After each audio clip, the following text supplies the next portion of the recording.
In 2017, my roommate was busted for drug paraphernalia. To make matters worse, the bust happened on the landlord's property, so even though no charges were placed on me, I was evicted. Money was already tight, so without my roommate's contribution to rent, I would have had to move out anyway. But now I only had 3 days to find a place to stay. Living in a rural area, my options were limited. There was only one other small apartment complex, and their rates were twice as high. However, I did find a newly listed rental only 5 miles away. It looked like an old barn that had been renovated and turned into a vertical duplex. The listing said both floors were vacant, but only showed pictures of the bottom floor. It was shabby, but I had no room to complain. I called the owner, a sweet-sounding old man with a thick southern drawl, and reserved the bottom floor. The next day I collected the few possessions I had and drove over to the farmstead.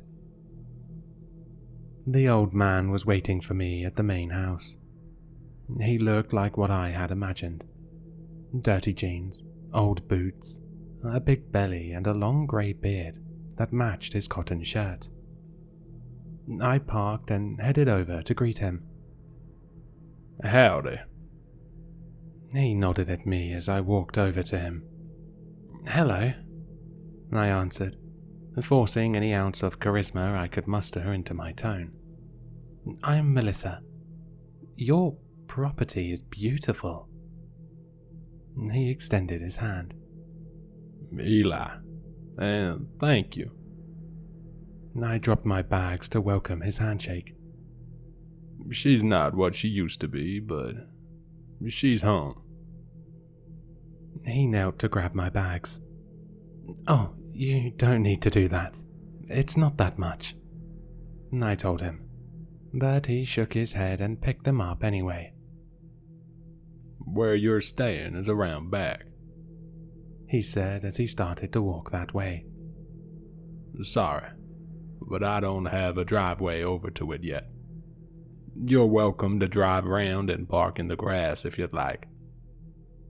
There was no way my beater could drive through the tall grass. "That's all right. I don't mind walking."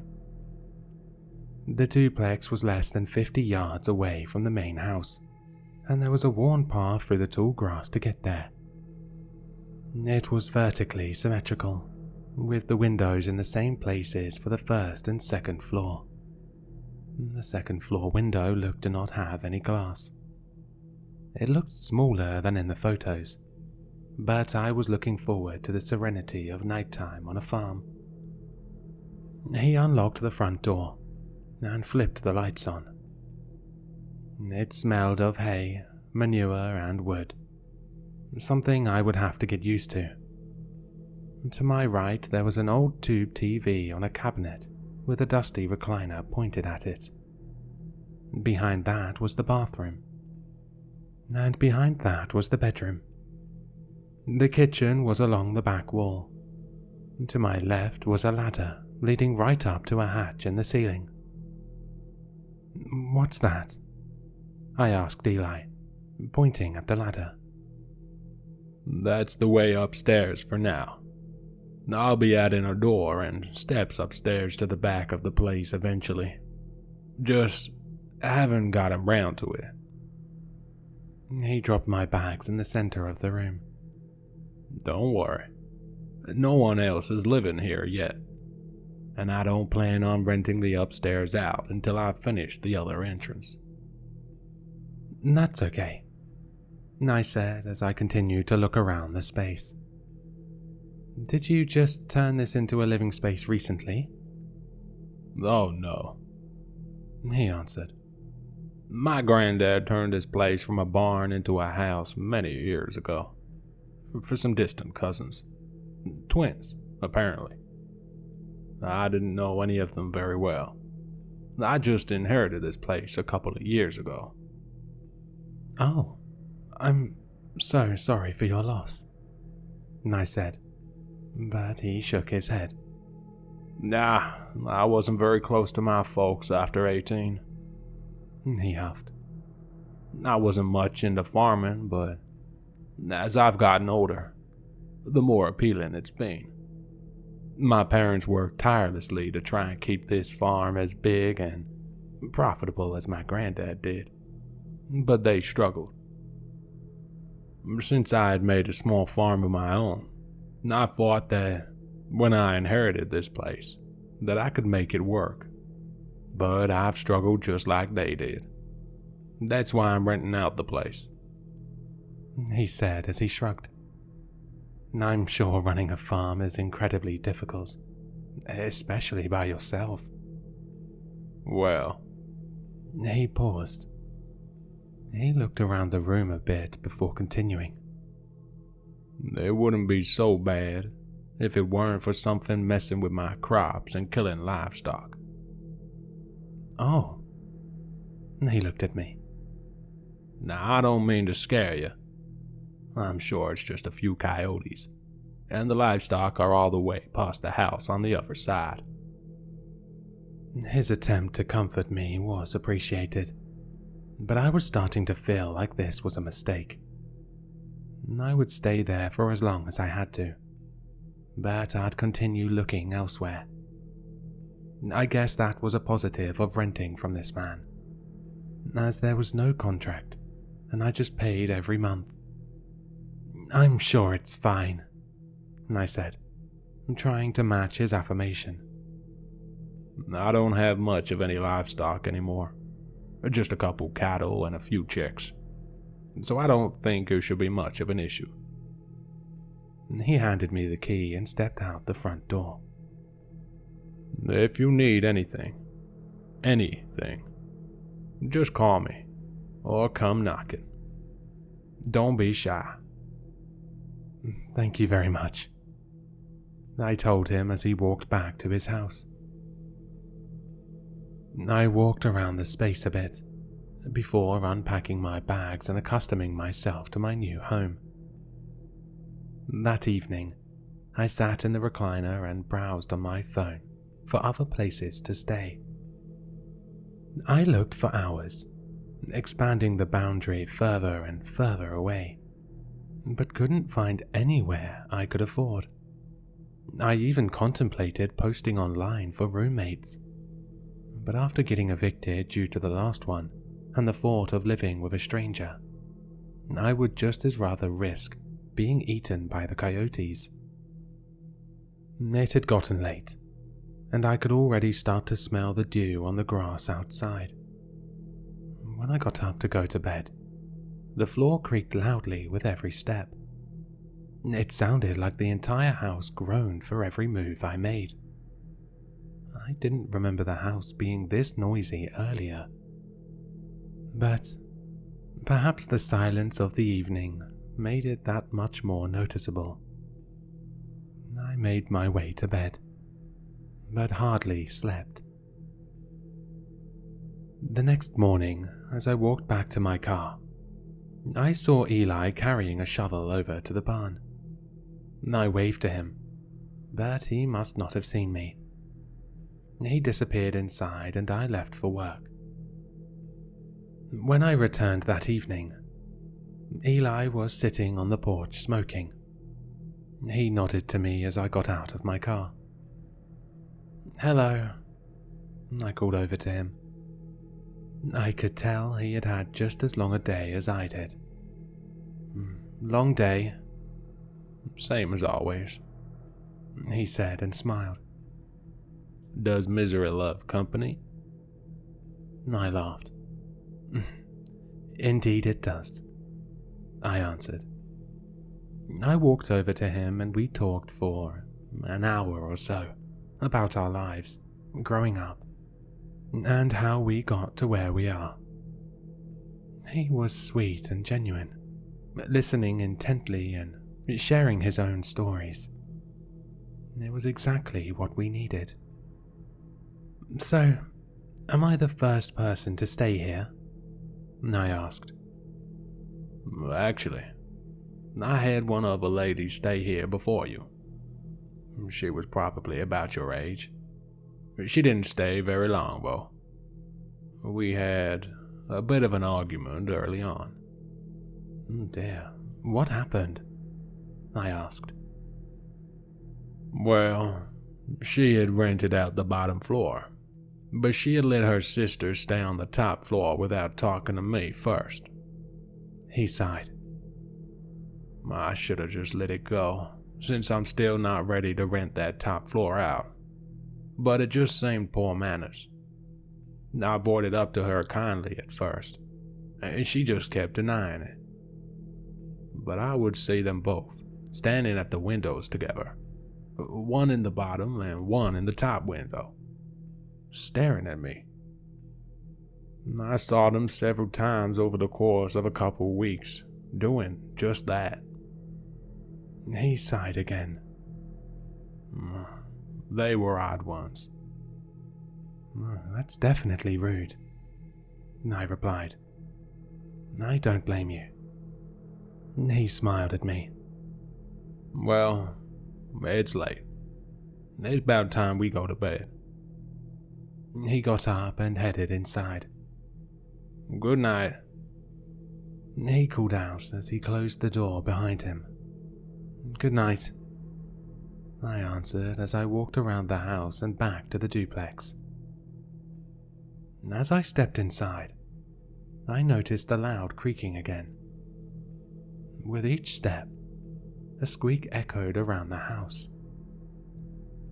It took me walking to the bedroom to notice that each creak under my feet sounded again, right above me. I rocked back and forth to make sure I was hearing it right, and with each shift, the thud echoed upstairs. Was someone up there? I wondered.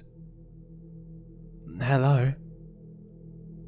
I called out, but no one answered. Was the sister still living up there? I tiptoed over to the ladder, each squeak upstairs matching my steps. No, it must be something with how this place was constructed, I assured myself. I stared up at the hatch, contemplating taking a peek. Maybe it's best I wait until morning. I sat in the recliner that night, staring at the ladder.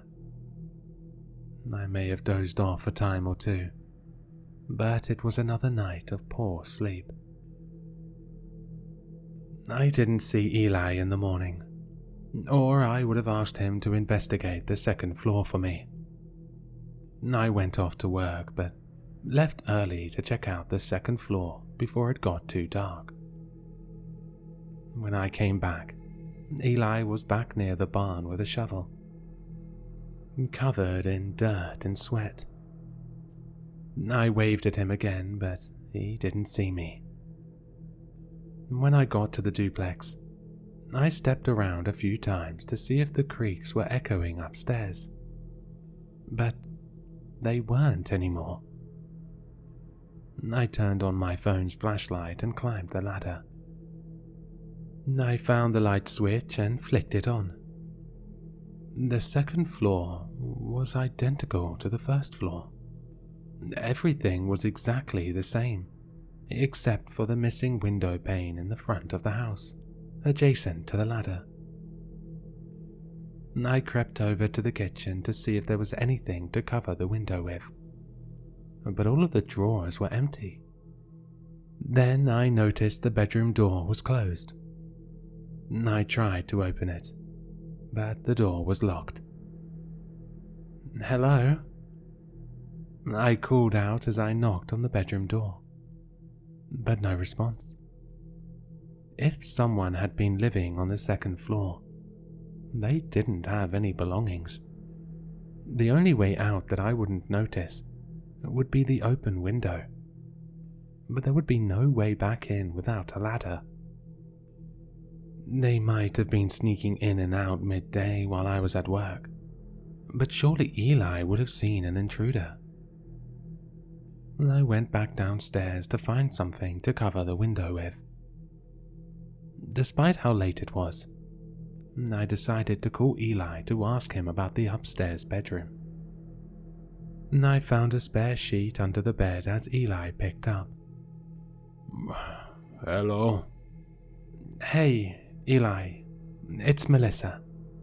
I'm sorry to bother you so late, but I was checking out the second floor and noticed the bedroom door up there is locked. Is there a reason? He grumbled a bit to make it more obvious I had woken him up. Huh? There's no lock on the bedroom doors. I froze for a moment, then pressed one foot down. The creak echoed upstairs, just like the night before. I took another step, and it echoed again. Good night, Eli said as he hung up the phone. I froze. The only sound I could hear was the crickets outside. I dropped the sheet and sprinted towards the kitchen. The thuds and creaks I made were equally matched above. I grabbed a knife from the drawer and ran to the ladder.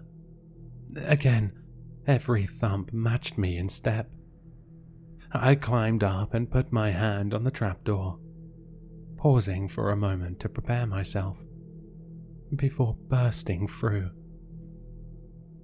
There was no one. I rocked back and forth, listening to the creaks coming from below my feet and above my head. Then I stomped a couple of times, and it echoed loudly, but it still sounded like it was coming from above. It must just be how this place is constructed, how the sound bounces around, or how the frame moves, I told myself. But then I noticed the bedroom door was open. I took a couple of steps towards the bedroom and peered inside. Empty. Strange, but I was relieved. I guess the door opened when I was stomping around. My phone rang. It was Eli. Hello? I answered. What are you doing? He asked. I was just looking around upstairs. There were some noises and the bedroom door opened, so I... But he cut me off. No, he said. Why are you on the roof? What? I replied. What are you doing on the roof? Why are you stomping on it? I froze again. My mind raced. I stared at the open window above the ladder. Are you in your room? I asked. I couldn't see the house through the window at the angle I was at, so he shouldn't have been able to see me. Of course. I was in bed, he answered. I raised my hand and waved. Yes, hello, Eli said. I see you. I dropped my knife and jumped down the hatch. I grabbed my keys, got in my car, and never went back. I left the few things I had behind. Eli called me the next day and insisted I answer him as to why I was on the roof. I tried explaining that it wasn't me, that someone or something else lived there, but he wouldn't listen.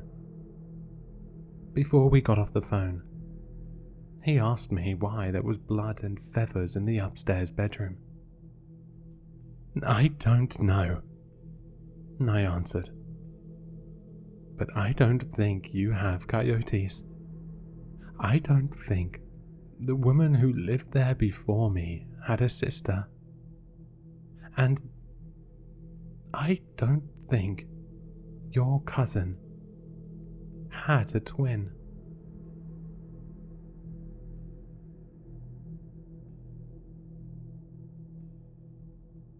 Hello, Sinister listeners. If you've enjoyed this story, then you'll find all the author's information in the description below.